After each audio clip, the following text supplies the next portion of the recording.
Hello students. तो आज मैं आपको बीकॉम सेकेंड ईयर के जो असाइनमेंट्स आपको मिले इनकम टैक्स का बेसिकली उसका क्वेश्चन करवा रही हूँ। सेकंड क्वेश्चन है, आप अपने अपने असाइनमेंट में देख लीजिएगा। सेकंड क्वेश्चन एक्चुअली मेरा जो प्रिंट आउट है थोड़ा अजीब सा निकला है, तो इसका मैं सोल्यूशन आपको करवा रही हूँ। पहले मैं फटाफट इसकी रीडिंग करवा देती हूँ कि क्वेश्चन क्या है। मिस श्रेया जो 33 ओल्ड ईयर है, वो नॉन रेजिडेंट है। उनके पास एक हाउस है इंडिया में, जो उन्होंने लेट आउट कब से किया है, 1 अक्टूबर 2018 से। ठीक है, 1 अक्टूबर 2018 से उन्होंने अपना हाउस जो है वो लेट आउट कर दिया है। ठीक है, क्लियर है। यानी कि अगर हम बात करेंगे 18-19, हमारा जो प्रीवियस ईयर है 18-19 में हमें इनकम, रेंटल इनकम कब से मिलनी शुरू हुई, 1 अक्टूबर से। ठीक है, उसके बाद क्या है, ये जो हाउस लेट आउट किया है ना, इसका कंस्ट्रक्शन यानी इसको बनवाया था, और बनवाने पे ये ख़त्म, कंस्ट्रक्शन ख़त्म कब हुआ, 1 सितंबर। यानी कि 1 सितंबर को कंस्ट्रक्शन ख़त्म हुआ। सितंबर, अक्टूबर यानी अगले महीने से उसे रेंट पर हमने दे दिया। उसके बाद the house is let out, monthly rent मिलता है। रेंट जो मिलता है वो 75,000 पर मंथ है, जिसमें से 2 मंथ का रेंट जो है वो रियलाइज्ड नहीं हुआ। ठीक है, क्लियर है। यानी कि अगर अक्टूबर से मैंने रेंट पे दिया है तो अक्टूबर से लेकर मार्च तक कितने महीने का रेंट बनता है, 6 महीने का।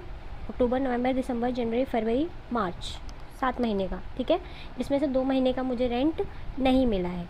आई थिंक 6 महीने का ही बनेगा। ओके, चलिए। Other detail of the house are given. Municipal valuation, यानी म्यूनसिपल वैल्यूएशन के अकॉर्डिंग 50,000 रुपये पर मंथ इस हाउस का इनकम होना चाहिए, बट हमें रेंट मिल कितना रहा है, 75,000। ये दोनों काम आएंगे हमें GAB निकालने में। म्यूनसिपल टैक्सेस कितने ड्यू हैं, 50,000 ड्यू हैं, जिसमें से 30,000 जो है वो पेड है, और 30 में से भी 20,000 ओनर ने पे किए हैं और 10,000 उसने अपने टेनेंट यानी किराएदार से पे कराए हैं। तो हमें पता है कि हम हाउस प्रॉपर्टी की इनकम में जो हमारा ओनर पे करता है, हम उसे ही अपना डिडक्शन के तौर पर माइनस करा सकते हैं। यानी मिस श्रेया ने 20,000 पे करें, तो मिस श्रेया टू का लोन। अब ये जो हाउस कंस्ट्रक्ट करवाया है उसको बनवाने के लिए उन्होंने 15 लाख का HDFC बैंक से लोन लिया था 1 सितंबर 2013।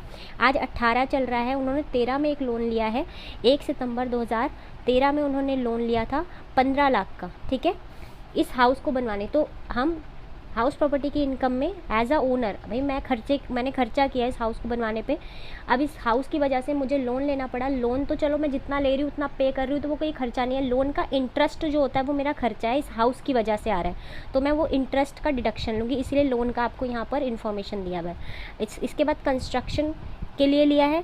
अच्छा, 2 लाख का लोन जो है वो 31 मार्च 2016 में पे भी किया गया, यानी कि 18 से पहले लोन लिया और 18 से पहले 2 लाख का लोन बीच में चुकाया है।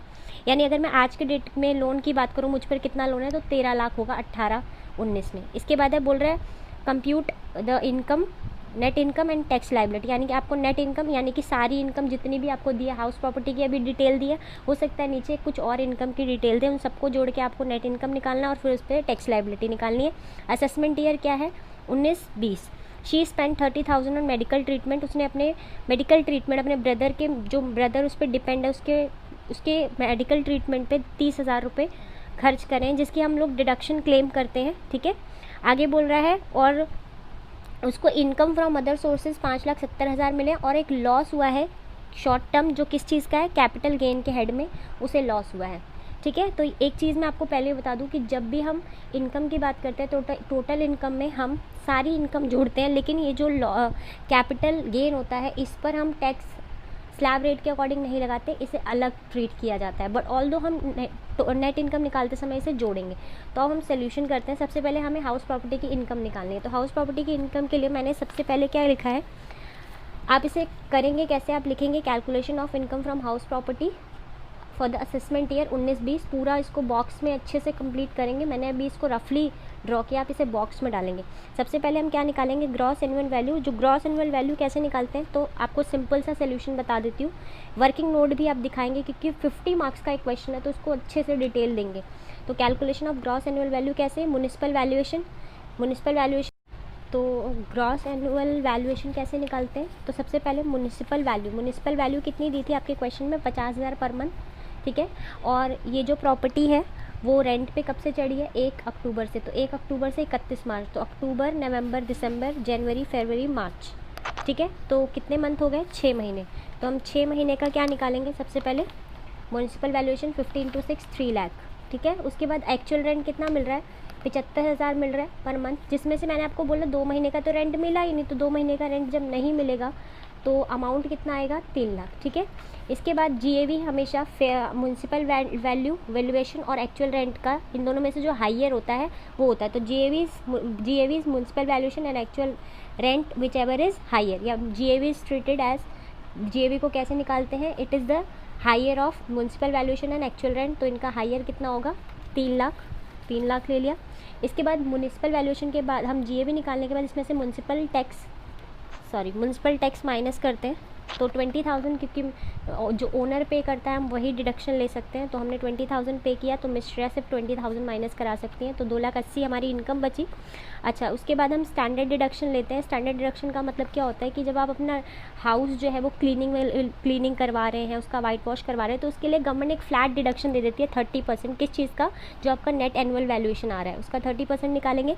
इसके बाद हम निकालेंगे अपना interest on loan. Interest on loan कैसे निकालेंगे, तो देखिए इंटरेस्ट ऑन लोन का कैलकुलेशन कुछ इस तरीके से होगा। ये रहा calculation of interest on loan. कैसे निकालेंगे, 1 सितंबर 2013 हमारा सबसे पहले लोन का जो ईयर है वो 1 सितंबर 2013। ठीक है, तो उस साल 15 लाख लोन लिया, तो 1 सितंबर 2013, देखिए 1 सितंबर 2013 से लेके आपका ये साल जो है 18-19 का, जो इस हाउस के कंस्ट्रक्ट होने से पहले वाला 31 मार्च आया। हमारा हाउस कब कंस्ट्रक्ट हुआ, सितंबर में, 18 सितंबर में। ठीक है, इससे पहले वाला 31 मार्च कौन सा होता है, 31/3/2018। तो इससे पहले वाला जो है ना, ये इसको बोलते हैं प्री कंस्ट्रक्शन पीरियड। ठीक है, और ये होता है करंट ईयर, ये प्री कंस्ट्रक्शन पीरियड और ये होता है करंट ईयर। हमें 18-19 का ही इंटरेस्ट जो है वो करंट ईयर का होगा, और उससे पहले वाला प्री कंस्ट्रक्शन। जब से लोन लिया, लोन लेने के बाद जब तक उस हाउस को कंस्ट्रक्ट नहीं करवाया, कंस्ट्रक्शन से पहले वाला 31 मार्च। तो मैंने क्या किया, मैंने इंटरेस्ट कैलकुलेट किया। देखिए 1 सितंबर 2013 से 31 मार्च 2014 15 लाख का लोन था। फिर 1 अप्रैल 2014 से 31 मार्च 2013, इसके बाद 15, 16, 16, 17, 17, 18। अच्छा, लेकिन 16 में मैंने रेंट 2 लाख का चुका दिया, इसीलिए मेरा नेक्स्ट जो लोन चुका दिया, तो मेरा लोन 13 लाख बचा है। ठीक है, अब इस पर इंटरेस्ट निकाल लेते हैं। हमने अपने हाउस के बनने से पहले इतना इंटरेस्ट चुकाया है, 15 लाख पे, फिर 13 लाख पे, वो हम अपने इनकम टैक्स डिपार्टमेंट से डिडक्शन मांगते हैं कि भी मैंने इस हाउस को आज आप मेरी इनकम पे टैक्स लगा रहे हो, मेरी आज इनकम होने लग गई इस प्रॉपर्टी से, लेकिन इसको बनवाने के लिए, इस इनकम को अर्न करने के लिए मैंने इंटरेस्ट पे किया बहुत सारा। तो गवर्नमेंट कहती है बिल्कुल आप निकालो अपना इंटरेस्ट, जितना भी इंटरेस्ट अब तक आपने पे किया, हम एक साथ डिडक्शन नहीं देंगे, आप उन सारे इंटरेस्ट को निकालो और उसे 5 से डिवाइड कर लो, यानी कि आप उसको 5 साल में राइट ऑफ करवा सकते हो। ठीक है, तो हम क्या करेंगे, 15 लाख 12.5% इंटरेस्ट था पहले ईयर में, जिस साल लोन लिया उसमें सिर्फ 6 महीने यूज़ हुआ ये लोन, तो हमने 6 मंथ का निकाला, फिर एक साल, फिर 12 महीने का। इस तरीके से हमारा आप कैलकुलेट कर सकते हैं 12.5% के हिसाब से, यहाँ 13 पे 12.5%, तो हमारा ये क्या निकलता है, पूरा हमारा इंटरेस्ट निकलता है। इसको हम 5 से डिवाइड करा देंगे, और 5 से डिवाइड कराने के बाद हमारा लोन का अमाउंट आ जाएगा। तो हमारा लोन का पर ईयर का जो अमाउंट आएगा वो आएगा 25 और तो ये आ रहा है 158,750। उसके बाद आप करंट ईयर का इंटरेस्ट निकालिए।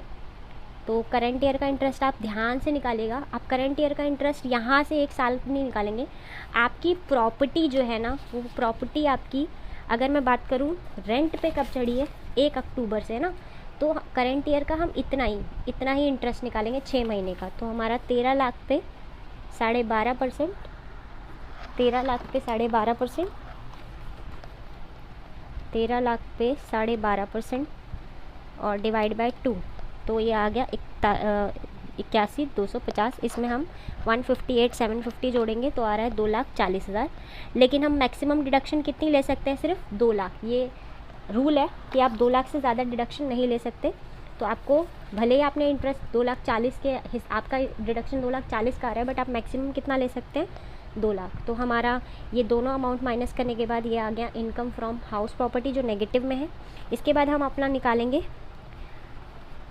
Tax liability sorry income total, तो income from house property -4,000, income from capital gain 50,000 negative में है, और इनकम फ्रॉम अदर सोर्सेज। अच्छा, जब आप इन दोनों को कैलकुलेट करेंगे, देखिए यहाँ भले ही जोड़ा है, कई लोग तो यहाँ जोड़ते ही नहीं है, सीधा कहते हैं कि इसको अलग से ट्रीट किया जाता है। अब ये नेगेटिव इनकम है, तो इनकम फ्रॉम कैपिटल गेन अगर पॉजिटिव भी होता तो भी हम इसमें नहीं जोड़ते। मतलब आप इस समय तो जोड़ देंगे, जैसे मान लीजिए 50,000 प्लस में होता तो इस समय तो आप मान लीजिए जोड़ के टोटल आ जाता 6 लाख के आसपास या 6,20,000 के आसपास, तो आप इसमें 50,000 अलग टैक्स लगाएंगे, अलग तरीके से। इस पर स्लैब नहीं लगता, कैपिटल गेन पे स्लैब रेट नहीं लगता, बट हम टोटल इनकम में जोड़ते समय जोड़ते हैं। तो हमने क्या किया, अभी इनकम तो नहीं है नेगेटिव में, तो हमने जोड़ा 5,16,000 आ गया, लेकिन 5,16,000 में ऐड क्या करेंगे 50,000, क्योंकि हमने वो डिडक्ट करे थे, कैपिटल गेन के तौर पर डिडक्ट करे थे, तो ये कैपिटल लॉस को यहाँ कंसीडर नहीं किया जाता, हटा दो, तो हटा कर आएगा 5,66,000। अब आप क्या कैलकुलेट करेंगे,